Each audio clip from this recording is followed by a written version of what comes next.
ഇടുക്കി പേരുമേടിന് സമീപത്തെ വനവാസി സ്ത്രീയുടെ മരണം കൊലപാതകം. കാട്ടാനാക്രമണത്തിലൂടെയായിരുന്നു മരണമെന്നതായിരുന്നു വാർത്ത. എന്നാൽ മരണം കൊലപാതകമെന്ന് പോസ്റ്റ്മോർട്ടത്തിൽ കണ്ടെത്തി. ഭർത്താവ് ബിനുവിനെ പോലീസ് കസ്റ്റഡിയിലെടുത്തു. ഇവരുടെ മൃതദേഹം നടപടികൾ പൂർത്തിയാക്കി ബന്ധുക്കൾക്ക് വിട്ടുകൊടുത്തു. സുബിൻ തോമസ് ചേരുന്നുണ്ട്.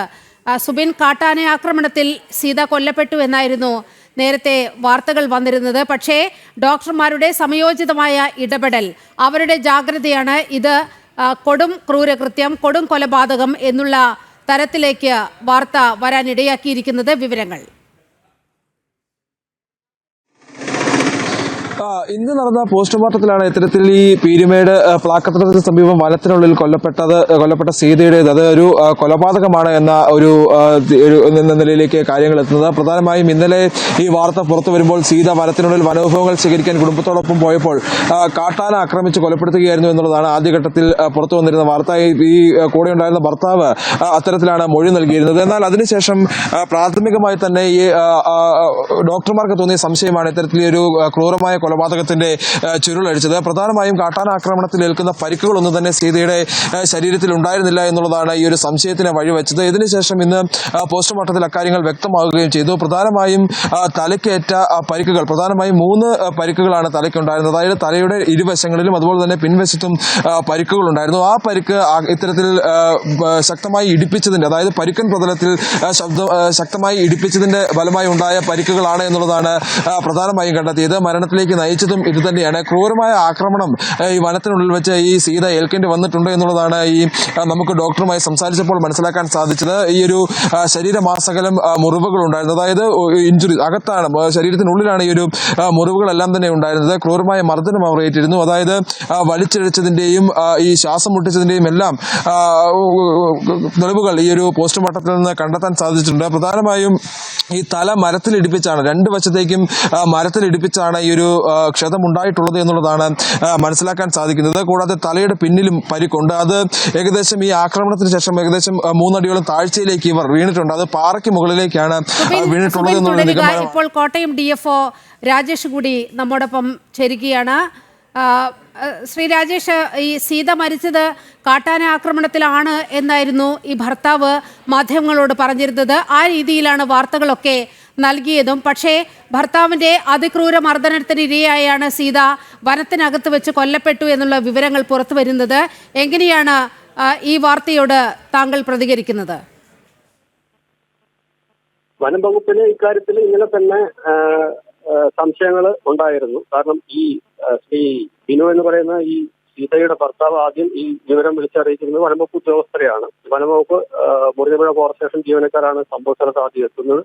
സംഭവ സ്ഥലത്ത് എത്തുമ്പോൾ ഇദ്ദേഹം ഈ സീതയുമായിട്ട് എടുത്തുകൊണ്ട് നടന്നു വരികയായിരുന്നു. അപ്പൊ അദ്ദേഹം പറഞ്ഞ ചില കാര്യങ്ങൾ, അതായത് ആദ്യം ഈ പെട്ടെന്ന് തന്നെ കൊന്തക്കാട്ടിൽ ഒരു ആന വന്നിട്ട് ആദ്യം സീതയെ ആക്രമിച്ചപ്പോ ഇദ്ദേഹം ഈ ബിനു ആനയെ ഓടിക്കാൻ വേണ്ടിയിട്ട് ഓടി അടുത്തപ്പോ ഇദ്ദേഹത്തെയും ആന എടുത്തെറിഞ്ഞു.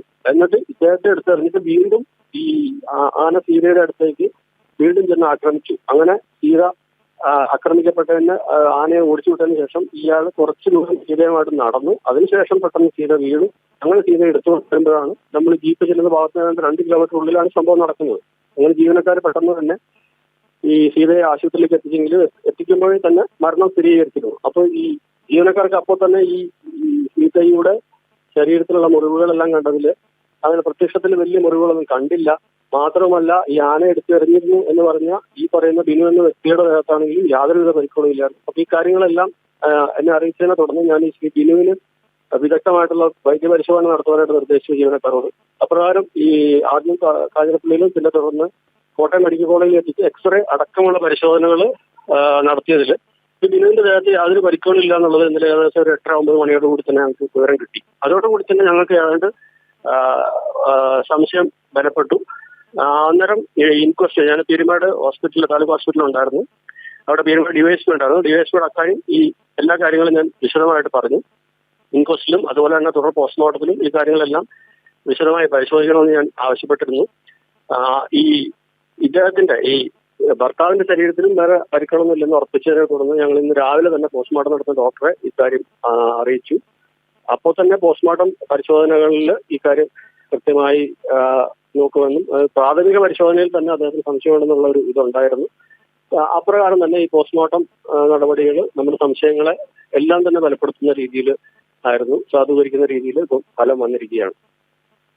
വളരെയധികം നന്ദി ശ്രീ രാജേഷ്. കോട്ടയം DFO രാജേഷാണ് നമ്മോടൊപ്പം സംസാരിച്ചത്. സുബിൻ, ഇത് തന്നെയാണ് DFOയും വ്യക്തമാക്കുന്നത്. ഈ ഭർത്താവ് പറഞ്ഞതനുസരിച്ചല്ല കാര്യങ്ങൾ നടന്നിട്ടുള്ളത്. അത്തരത്തിൽ ഒരു ആനയെ കണ്ടെത്താനായില്ല. ആനയുടെ ആക്രമണം നടന്നതായുള്ള ഒരു സൂചനയും വനവകുപ്പിന് ലഭിച്ചില്ല. ഈ സംശയങ്ങൾ വളരെ കൃത്യമായി പോസ്റ്റ്മോർട്ടം നടത്തുന്ന ഡോക്ടർമാരോട് DFO രാജേഷ് ഉന്നയിച്ചിരുന്നു. ഇതിൻ്റെ കൂടി അടിസ്ഥാനത്തിൽ വളരെ കൃത്യമായ ഒരു പരിശോധനയാണ് സീതയുടെ മൃതശരീരത്തിൽ ഡോക്ടർമാർ നടത്തിയത്. അങ്ങനെയാണ് ഈ മരണം കൊലപാതകമാണ് എന്നുള്ള വിവരങ്ങൾ പുറത്തു വരുന്നത്. സുബിൻ, തുടരാം. പ്രധാനമായും DFO പറഞ്ഞതുപോലെ തന്നെ പ്രാഥമികമായി ഈ സംശയത്തിലേക്ക് നയിച്ചത് ഈ സീതയുടെ ശരീരത്തിൽ ഈ ആന ചവിട്ടിയതായി ബന്ധപ്പെട്ടുള്ള പരിക്കുകളൊന്നും തന്നെ ഉണ്ടായിരുന്നില്ല. അതുപോലെ തന്നെ ആന ആക്രമിച്ചു എന്ന് പറയുന്ന ബിനുവിനും പ്രത്യക്ഷത്തിൽ പരിക്കുകളൊന്നും തന്നെ ഉണ്ടായിരുന്നില്ല. ആന തുമ്പിക്കൈ കൊണ്ട് തന്നെ അടിച്ചു വീഴ്ത്തുകയായിരുന്നു എന്നുള്ള ഒരു കാര്യമാണ് ബിനു നമ്മൾ സംസാരിച്ചപ്പോൾ പറഞ്ഞിരുന്നത്. പക്ഷേ ഈ പരിശോധനകളിലൊന്നും തന്നെ ഇത്തരത്തിലൊരു അടിയേറ്റതിന്റെ ചതവുകളോ മുറിവുകളോ ഇത്തരത്തിൽ വീഴ്ച സംഭവിച്ചതിന്റെ മുറിവുകളോ ഒന്നും തന്നെ ബിനുവിന്റെ ശരീരത്തിൽ ഉണ്ടായിരുന്നില്ല. അതുതന്നെയാണ് ആദ്യഘട്ടത്തിൽ സംശയത്തിനിടയാക്കിയത്. ശേഷമാണ് വിശദമായ പരിശോധന കോട്ടയം മെഡിക്കൽ കോളേജിൽ ഉൾപ്പെടെ എത്തിച്ച് നടത്തുകയും ഇയാൾക്ക് ഇത്തരത്തിലുള്ള പരിക്കുകളൊന്നും തന്നെ ഇല്ല എന്ന് വ്യക്തമാവുകയും ചെയ്തു. ഇതോടുകൂടി ഈ ഒരു സംശയം ബലപ്പെടുകയായിരുന്നു എന്നുള്ളതാണ് പോലീസും അതുപോലെ തന്നെ വനംവകുപ്പ് ഉദ്യോഗസ്ഥരും പറയുന്നത്. ഡോക്ടർ ഇന്നലെ തന്നെ ഈ ഒരു സംശയം ഉന്നയിക്കുകയും ചെയ്തിരുന്നു. പിന്നാലെയാണ് ഈ പീരുമേട്ടിൽ തന്നെ ഈ ഒരു പോസ്റ്റ്മോർട്ടം നടപടികൾ നടത്താൻ എന്തായാലും തീരുമാനിച്ചത്. ഈ പോസ്റ്റ്മോർട്ടം നടപടിയിൽ ക്രൂരമായ മർദ്ദനം സീത കേൾക്കേണ്ടി വന്നിട്ടുണ്ട് എന്നുള്ള ഒരു കണ്ടെത്തലാണ് പ്രധാനമായും ഡോക്ടർ നടത്തിയത്. പ്രധാനമായും ഈ തല ഇടിപ്പിക്കുക, തലയിടിപ്പിച്ച് വലിയ മുറിവുകളും ക്ഷതങ്ങളും ഉണ്ടാക്കുക, കൂടാതെ നാവിക്കിട്ട് തൊഴിച്ച് പരിക്കേൽപ്പിക്കുക, തുടർന്ന് തള്ളി താഴേക്കിടുക. ഏകദേശം ഒരു 3 അടിയോളം താഴ്ചയിലേക്ക് വീണാണ് ഈ ഒരു നട്ടെല്ലിന് ക്ഷതം സംഭവിക്കുകയും ഈ വാരിയലുകൾ ഒഴിയുകയും ചെയ്തിട്ടുള്ളത് എന്നുള്ളതാണ് പറയുന്നത്. അതായത് ഇടതുവശത്തെ 7 വാരിയലുകളും വലതുവശത്തെ 6 വാരിയലുകളും 8 വാരിയലുകളും ഒടിഞ്ഞിട്ടുണ്ട്. ഇതിൽ 3 വാരിയലുകൾ ശ്വാസകോശത്തിൽ കുത്തിക്കയറുകയും ചെയ്തു. ഇതിനുശേഷം സീതയെ ഈ വനത്തിനുള്ളിലൂടെ വലിച്ചിഴക്കുകയും ചെയ്തിട്ടുണ്ട് എന്നുള്ളൊരു കണ്ടെത്തലുണ്ട്. അതിന്റെ മുറിവുകളും പാടുകളും എല്ലാം തന്നെ പുറത്തുണ്ട്. കൈ പിടിച്ച് ബന്ധിച്ച് വെച്ചതിന്റെ പാടുകളുണ്ട്. അത്തരത്തിൽ വലിയ രീതിയിലുള്ള അതിക്രമം ഈ ഒരു കാടിനുള്ളിൽ വെച്ച് ഈ സ്ത്രീക്ക് സീതയ്ക്ക് ഏൽക്കേണ്ടി വന്നു എന്നുള്ളതാണ് ഈ പോസ്റ്റ്മോർട്ടം റിപ്പോർട്ടിൽ നിന്ന് വ്യക്തമായിട്ടുള്ളത്. നിലവിൽ ഇപ്പോൾ സീതയുടെ ഈ ഒരു മൃതസംസ്കാര നടപടികൾ നിലവിൽ അവസാന ഘട്ടത്തിൽ എത്തി നിൽക്കുകയാണ്. നിലവിൽ ഇപ്പോഴും ഈ ഒരു പ്രതി എന്ന് കരുതപ്പെടുന്ന സീതയുടെ ഭർത്താവ് ബിനു ഇപ്പോഴും ഈ ഒരു സ്ഥലത്ത് തന്നെയുണ്ട്. പോലീസിന്റെ കസ്റ്റഡിയിലാണ് ഇയാൾ നിലവിലുള്ളത് എന്നുള്ളതാണ് മനസ്സിലാക്കാൻ സാധിക്കുന്നത്. ഇതിനുശേഷം വിശദമായി ചോദ്യം ചെയ്തെങ്കിൽ മാത്രമേ വനത്തിനുള്ളിൽ എന്താണ് സംഭവിച്ചത്, ഇത്തരത്തിൽ ഒരു കൊലപാതകത്തിലേക്ക് നയിക്കാനുണ്ടായ തരത്തിലുള്ള പ്രകോപനം എന്താണ് വനത്തിനുള്ളിൽ വെച്ചുണ്ടായത് എന്നടക്കമുള്ള കാര്യങ്ങളെല്ലാം തന്നെ വ്യക്തതയുണ്ടാവൂ. ഈ സീത അതായത് ഇന്നലെ ഈ ഒരു ഉച്ചയ്ക്ക് ശേഷം ഈ കാട്ടുപത്രി ശേഖരിക്കുന്നതിനായി പോയപ്പോഴാണ് ഈ കാട്ടാന ആക്രമിച്ചത് എന്നുള്ളതാണ് ഇന്നലെ വന്നിരുന്ന മൊഴി. പക്ഷേ കൂടെ കുട്ടികളും ഉണ്ടായിരുന്നു എന്ന് പറയുന്നു, 2 കുട്ടികൾ ഉണ്ടായിരുന്നു എന്ന് പറയുന്നു. ഇതിലെല്ലാം തന്നെ ഒരു വ്യക്തത ഇനിയിപ്പോൾ ഈ ഒരു ബിനുവിനെ ചോദ്യം ചെയ്തതിലൂടെ മാത്രമേ വ്യക്തമാവുകയുള്ളൂ. അതിനുവേണ്ടിയുള്ള ഒരു കാത്തിരിപ്പാണ് ഇനി എന്തായാലും ഉള്ളത്. ഇത്തരത്തിൽ ഈ ഒരു ക്രൂരമായ കൊലപാതകം നടത്താനുണ്ടായ സാഹചര്യം എന്ത് എന്നുള്ളതിൽ ഒരു വ്യക്തത വരാൻ ആ ഒരു ചോദ്യം ചെയ്യലിലൂടെ മാത്രമേ സാധിക്കൂ. അതിനാണ് നിലവിൽ ഇപ്പോൾ അടുത്ത ഘട്ടമെന്നോണം പോലീസ് നിലവിൽ അതിലേക്കാണ് കടക്കാൻ പോകുന്നത്. ഇനിയിപ്പോൾ വിശദമായി ചോദ്യം ചെയ്യേണ്ടതായുണ്ട്. എന്തായാലും അത്യന്തം ക്രൂരമായ ഒരു കൊലപാതകം തന്നെയാണ് നടന്നിട്ടുള്ളത് എന്നുള്ളത് ഈ പ്രാഥമികമായ പോസ്റ്റ്മോർട്ടം പരിശോധനയിൽ നിന്ന് വ്യക്തമാണ്. ഇനിയിപ്പോൾ തുടർ നടപടികൾ എന്താണ്, ഇതിന്റെ മറ്റ് കാര്യങ്ങളെല്ലാം തന്നെ വ്യക്തമാക്കേണ്ടത് പോലീസാണ്. കണ്ടെത്തലുകൾ നടത്തേണ്ടതായുണ്ട്.